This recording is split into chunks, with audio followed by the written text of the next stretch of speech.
ನಮಸ್ಕಾರ ವೀಕ್ಷಕರೇ, ನೀವು ನೋಡ್ತಾ ಇದ್ದೀರಾ ಆಳ್ವಾಸ್ ಪದವಿ ಪತ್ರಿಕೋದ್ಯಮ ವಿಭಾಗ ಪ್ರಸ್ತುತಪಡಿಸುತ್ತಿರುವ ಅನ್ವೇಷಣೆ.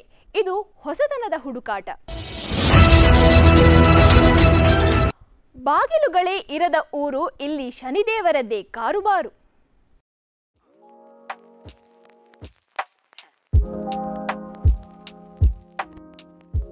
ಎರಡು 2024ನೇ ವರ್ಷದಲ್ಲಿ ನಾವಿದ್ದೇವೆ. ಈ ಕಲಿಯುಗದಲ್ಲಿ ಒಬ್ಬರ ಮೇಲೆ ಇನ್ನೊಬ್ಬರಿಗೆ ನಂಬಿಕೆ ಇಡುವುದೇ ಕಷ್ಟ. ಅದರಲ್ಲೂ ಮನೆಯವರ ಆಸ್ತಿಗಳ ವಿಷಯ ಬಂದರೆ ಮಾನವನಿಗೆ ತನ್ನ ಒಡ ಹುಟ್ಟಿದವರ ಮೇಲೆಯೇ ನಂಬಿಕೆ ಇಡುವುದಿಲ್ಲ. ಅಂತಹುದರಲ್ಲಿ ಇಲ್ಲೊಂದು ಊರಿನಲ್ಲಿ ಮನೆಗಳಿಗೆ ಬಾಗಿಲೇ ಇಲ್ಲ.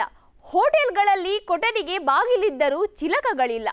ಬ್ಯಾಂಕಿಗೂ ಸಹ ಇಲ್ಲಿ ಯಾವುದೇ ಬಾಗಿಲುಗಳಿಲ್ಲ.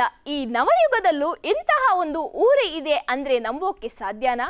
ಹೌದು, ನಂಬಲೇಬೇಕಾದಂತಹ ವಿಷಯ. ಈ ಊರಿನ ಹೆಸರು ಶನಿಶಿಂಗ್ನಾಪುರ. ಹೌದು, ಹಾಗಾದ್ರೆ ಅಂತಹ ನಿಗೂಢ ಊರಿನ ಬಗ್ಗೆ ನೋಡ್ಕೊಂಡು ಬರೋಣ ಬನ್ನಿ.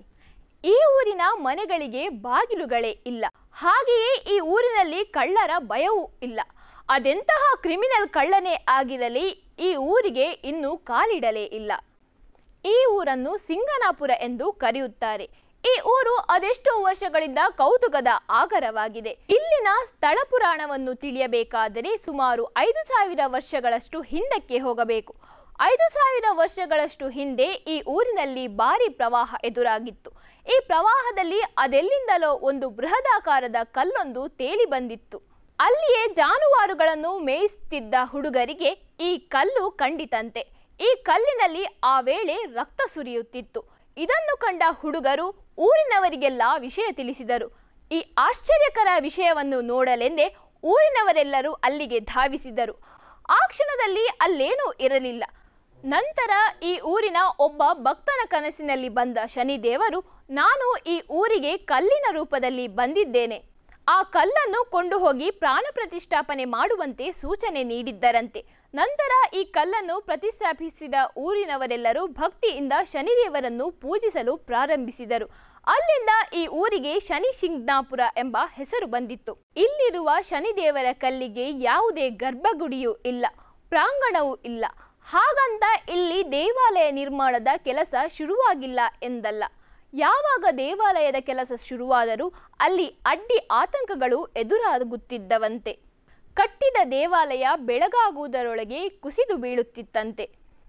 ಹೀಗಾಗಿ ಇಲ್ಲಿ ಮಂದಿರ ನಿರ್ಮಾಣದ ಕೆಲಸವನ್ನು ಜನರು ಕೈಬಿಟ್ಟಿದ್ದರು. ಯಾವಾಗಿನಿಂದ ಶನಿದೇವರಿಗೆ ದೇವಾಲಯದ ನಿರ್ಮಾಣ ಕಾರ್ಯ ಕೈಗೊಳ್ಳಲಿಲ್ಲವೋ ಅಲ್ಲಿಂದ ಊರ ಜನರೆಲ್ಲರೂ ತಮ್ಮ ಮನೆಯ ಬಾಗಿಲನ್ನು ತೆರೆದಿಡುವ ನಿರ್ಣಯವನ್ನು ಮಾಡಿದ್ದಾರೆ.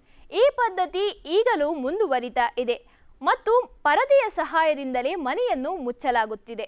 ಇದಲ್ಲದೆ ಮತ್ತೊಂದು ಸ್ವಾರಸ್ಯಕರ ಸಂಗತಿ ಏನೆಂದರೆ, ಈ ಊರಿನ ಅಕ್ಕಪಕ್ಕದ ಊರುಗಳಲ್ಲಿ ಅದೆಷ್ಟೇ ಕಳ್ಳತನ ಆದರೂ ಈ ಊರಿನಲ್ಲಿ ಮಾತ್ರ ಕಳ್ಳರ ನೆರಳು ಸಹ ಸುಳಿಲಿಲ್ಲ. ಅಂತೆಯೇ ಇಲ್ಲಿನ ಪೊಲೀಸ್ ಠಾಣೆಯಲ್ಲಿಯೂ ಸಹ ಯಾವುದೇ ಕೇಸ್ ದಾಖಲಾಗಿಲ್ಲ.